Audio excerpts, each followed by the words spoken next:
Kalau ada camat, kalau ada bagian-bagian yang berpikir terlalu ortodok, terlalu kata dalam tempurung dalam menyikapi kepentingan-kepentingan masyarakat, perlu dipertanyakan. Karena kita semua bukan hidup dari organisasi, tapi kita menghidupkan organisasi. Dan ini membuktikan bahwa LPM di Kota Padang dan LPM di Kecamatan Padang Selatan sudah mendapat tempat di hati kita semua. LPM Jaya Kota Padang maju. LPM Jaya Kota Padang maju. Audio Jungle.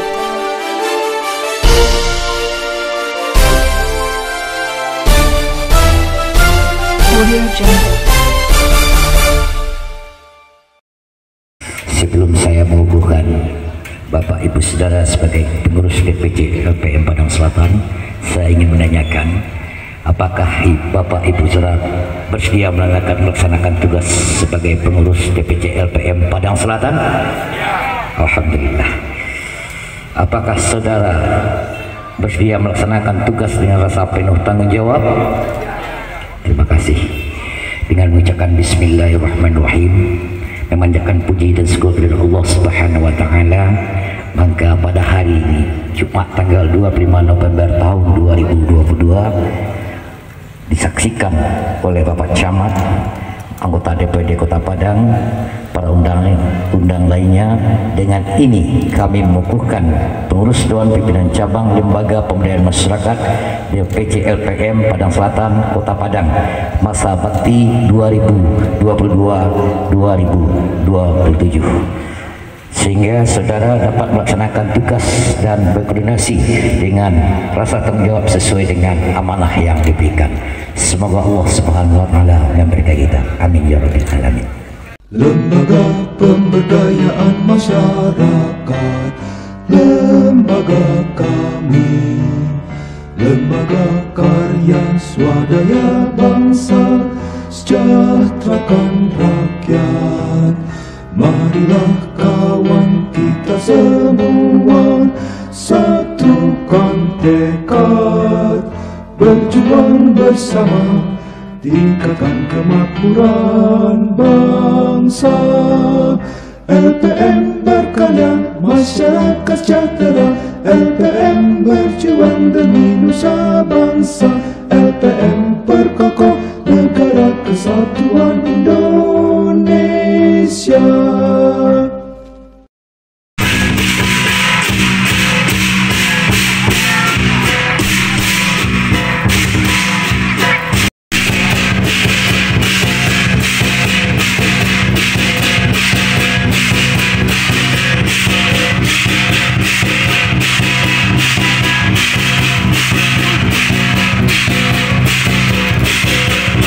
Yang terhormat Ketua DPD LPM Kota Padang, Bapak Irwan Basir Datuk Rajo Alam SHMM, yang tadi telah melantik pengurus DPC LPM Kecamatan Padang Selatan masa bakti 2022-2027, dan sekaligus juga kami sampaikan beliau berkenan dalam membantu fasilitas acara kita ini, yaitu dalam bentuk penyediaan organ tunggal serta pengadaan tenda dan kursi.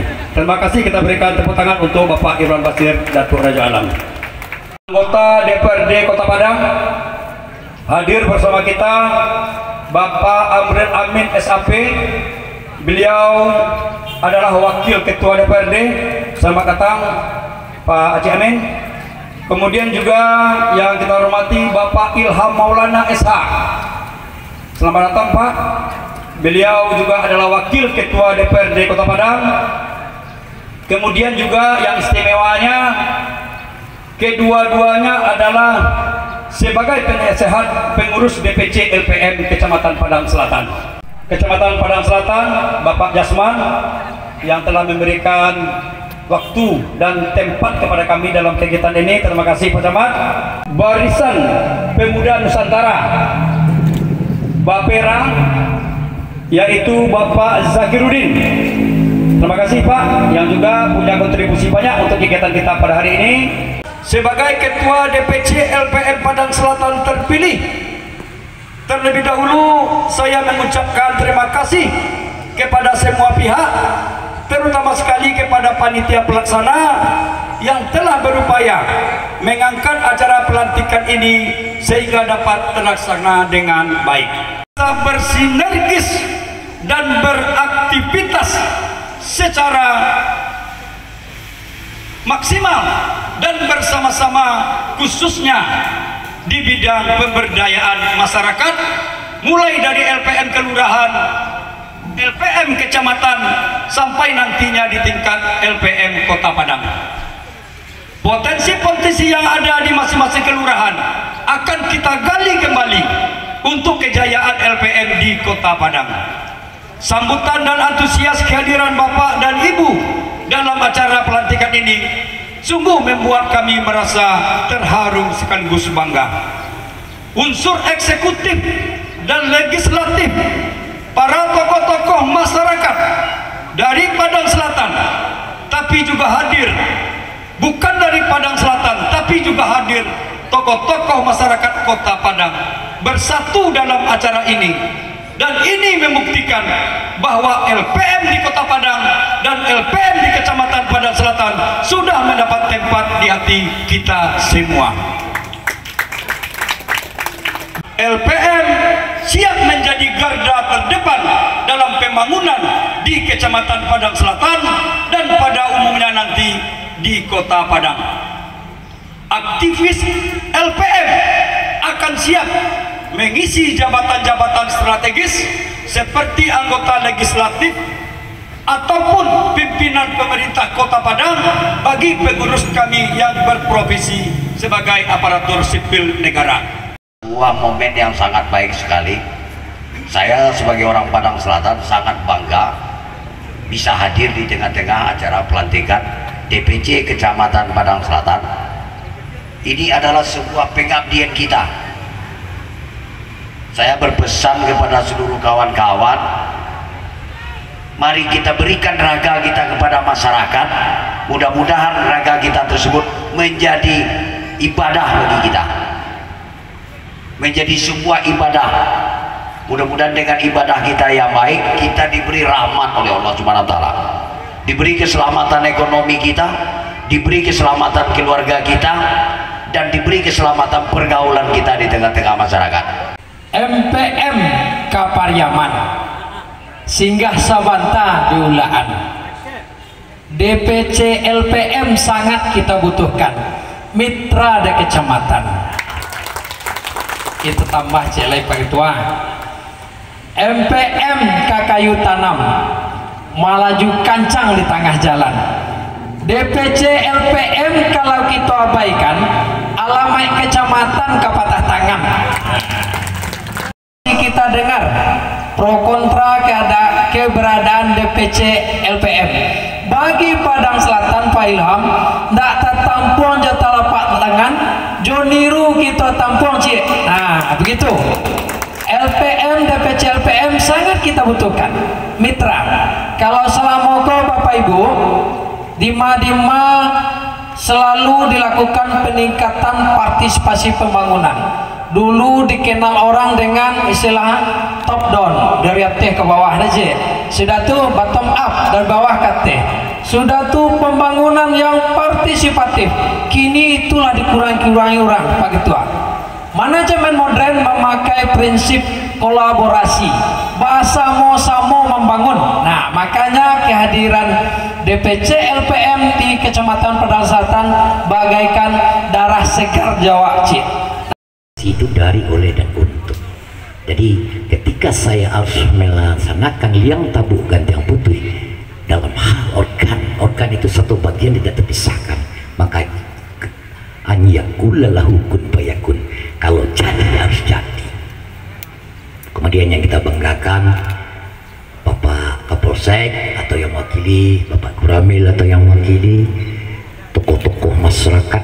Saya ini sudah sering juga dibawa oleh Pak Yusri Rizal menghadap TNI, kemudian Pak Akir dengan berbagai arena Padang Selatan ini.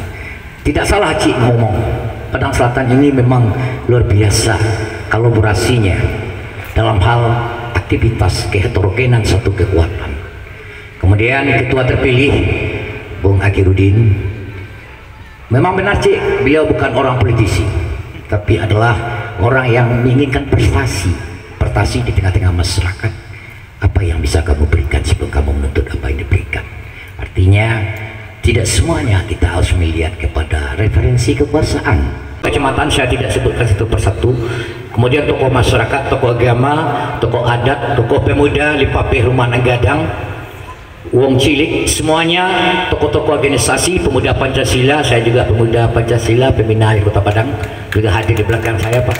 Semuanya ini kita hadir ini menandakan kebangkitan, membangunkan yang tertidur, menghidupkan pilar-pilar, dan menjadikan momentum apa yang disampaikan pembicara terdahulu Pak Camat, Pak Haji Amin, dan seluruh kita yang merasa memiliki daerah ini sebagai basis habitat kita. Kita berorientasi, berinteraksi, dan mengimplementasikan daripada aktivitas sosial masyarakat, maupun sebagai politisi, maupun sebagai pengusaha, maupun sebagai relawan. Semuanya adalah bagian energi positif yang kita lahirkan untuk kepentingan orang banyak.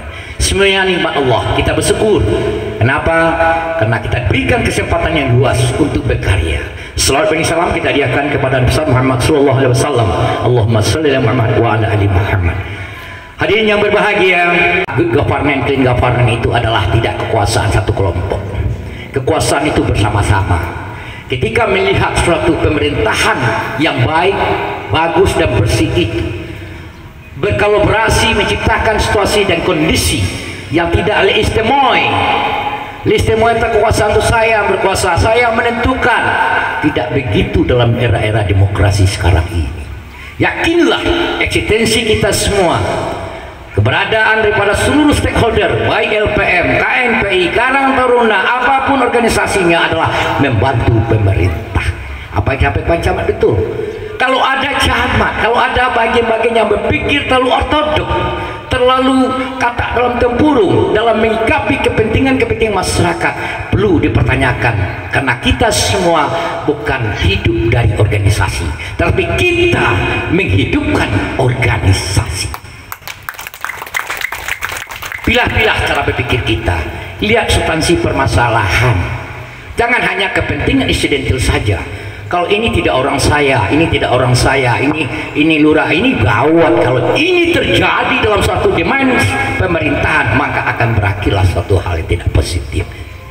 Yakinlah itu. Apapun kekuasaan, baik dari segi pemerintahan, dari segi organisasi, dari segi referensi bisnis, semuanya adalah kiatnya. Tidak ada problema heterogen. Biasa saja Indonesia ini berlatar belakang berbeda-beda. Kata orang Jawa lain lagi, kata orang Minang lain lagi. Tapi ketika bicara satu arah memandang wawasan Nusantara, maka sekian bayam setanjang babasi. Inilah sebagai generasi penerus, sebagai generasi penerima tonggak estafet. Yakinlah kita semua kekuasaan itu terbatas. Siapa-siapa orang yang mungkin hari ini mempunyai kewenangan yang absolut dalam sesuatu hal, suatu ketika dia harus mengetahui, memahami kembali kepada titahnya sebagai masyarakat biasa. Dan itulah kehidupan tidak bisa kita mungkiri. Mungkin Haji sekarang berkuasa, betul diganti lagi oleh Bapak yang sebaliknya. Itu adalah suatu multi levelnya ekosistem dalam kehidupan. Begitu juga organisasi. Maka tidak ada kekuasaan yang abadi. Jadi Pak Akirudin terbatas. Jangan kita semena-mena. Kenapa? Karena apa? Kita ini beraneka ragam. Kota Padang aja 14 kelurahan, 11 kecamatan. Lain Lubuk, lain Ikan. Lubuk Kilang, Pak Muslami, lain lagi gayanya. Padang Selatan, lain lagi. Bicara Kota Tengah, lain lagi. Nah, itulah kekuatan yang ada. Menyesuaikan kearifan lokal dengan potensi penguatan lokal. Diramu oleh pemerintahan eksekutif dan legislatif. membuat regulasi. Regulasi apa? Kepentingan orang banyak. Dan saya yakin Pak Camat, Pak anggota dewan kita, terlalu banyak aturan tapi tidak jalan. Terlalu banyak regulasi, mati, suri. Saya bisa buktikan. Mana ada bisa eksekusi pembuang sampah sembarangan, padahal sudah ada perdanya, tapi tidak pernah terjadi. Ini aturan terlalu banyak akan menimbulkan suatu masalah. Kenapa? Sekarang ini orang sudah cerdas semuanya. Media itu sudah open semuanya. Kita bisa melihat permasalahan dimanapun kita bereksistensi. Sehingga kecerdasan itu bermuara terhadap pengawasan dan cara berpikir terhadap hal-hal lain. Ini yang terjadi sekarang, Cik. Misalnya, tugas DPR itu ada 3. Pertama sekali mengawasi roda sistem yang dilaksanakan oleh eksekutif, kemudian melaksanakan pembuatan anggaran budgeting, kemudian aturan yang dibuat bersama pemerintah. Itu udah tahu semuanya. Tapi ketika itu ada masalah-masalah di kota ini, rakyat gak cerdas semua. Maka oleh itu mari kita bahas saja bayang. Perlu bersama duduk satu meja. Perlu jangan mengkotak-kotakkan lagi. Perlu adanya pemimpin yang open manajemen, yang bisa melihat suatu hal tidak hanya sekedar cerita. Nah, permasalahan masyarakat semakin kompleks dan semakin banyak. Maka oleh sebab itu dengan adanya koordinasi, interaksi, komunikasi yang bagus, maka seluruh masalah bisa mencarikan solusinya. LPM salah satu bentuk bagaimana bisa merancang, karena di depan kita semua kondisi kekinian itu. Jangan ada dusta di antara kita. Saya maksud apa? Kita kekurangan anggaran. Acik dah susah itu memplot-plot ini untuk ini. Kenapa? PAD kita itu masih terbatas. Kena banyak yang istilahnya berserak-serak. Perlu kajian-kajian sumber potensi ekonomi, sumber potensi pendapatan. Apabila kurang terjadi pengawasan, maka terjadilah tidak sampai target. Contohnya, insyaallah bersama-sama. Kenapa kita saciok bayam saja babasi, melihat sesuatu dengan kacamata tidak istimewa, tapi tiga-tiga dengan cara ABS. Asal bapak senang, itu tidak perlu juga pada masa sekarang. Insyaallah, bagaimana kita bersama sesuai dengan himbauan-himbauan tadi, bagaimana LPM bisa bersinergis berkolaborasi dengan pemerintah. Kalau ada camat yang takut, Pak Camat, berarti saya pertanyakan dari mana import the people but itu professional formingnya sebagai pemerintahan. Kenapa kita ini tidak digaji, Pak, tetapi betul-betul hanya mewakafkan waktu? Kenapa? Darah daging kita adalah orang sosial worker, Cik. Sosial wakil itu adalah pekerja sosial yang meluangkan waktu melihat situasi dan kondisi kebutuhan. Contoh saja, ketika terjadi bencana, orang akan turun dengan sendirinya. Kenapa? Karena kita adalah bagian indikator sosial. Duduk seorang bersamping-samping, duduk bersama lapang-lapang. Dan itulah zon politikum makro sosial dan bermasyarakat. Itu ada pada ibu-ibu PKK yang nyanyi tadi. Itu ada bapak-bapak yang hadir hari ini. Itu ada kepada seluruh tokoh-tokoh yang merasa memiliki negeri ini. Semoga Allah Subhanahu wa Ta'ala tak memberikan berkah dan rahmat kepada kita bersama. Yo reso-reso sabana tinggi, Datuk Irwan Basir.